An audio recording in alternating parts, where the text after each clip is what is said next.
अस्सलाम वालेकुम। IND today news में आपका खैर मकदम है। भारत में कई सारे कौमों के लोग किसी न किसी बहाने से चोरी और डाकाजनी में मुलविस रहे हैं,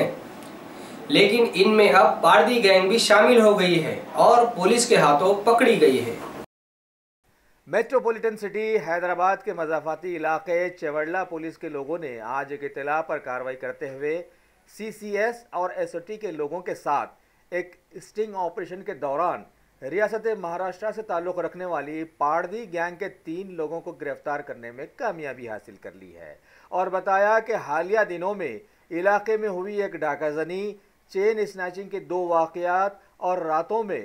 करीब 8 घरों में खुफुल शिकनी के ज़रिए चोरी करने में इस गैंग के लोग मुलविस रहे हैं। लिहाजा इन्हें गिरफ्तार करते हुए 12 तोले सोना और 65 तोले चांदी के जेवरात, 1800 रुपयों की नकद रकम, 2 सेलफोन्स, 2 चाकू और घरों के खुफल तोड़ने वाले लोहे के रॉड्स बरामद कर जब्त कर लिए गए। इस गिरफ्तारी पर महकमा पुलिस के आला अहदेदारों ने धावे में शामिल लोगों की इज्जत अफजाई के साथ साथ इनाम से भी नवाजने का ऐलान किया है। इस धावे की प्रेस कॉन्फ्रेंस में शामिल रहे Cyberabad commissioner of police Shri Sandeep Shandilya, joint CP Shri Shahnawaz Qasim, DCP crimes Shrimati Janaki Sharmila, DCP Shamshabad Shrimati PV Padmaja और CCS और SOT के कई आला ओहदेदार भी।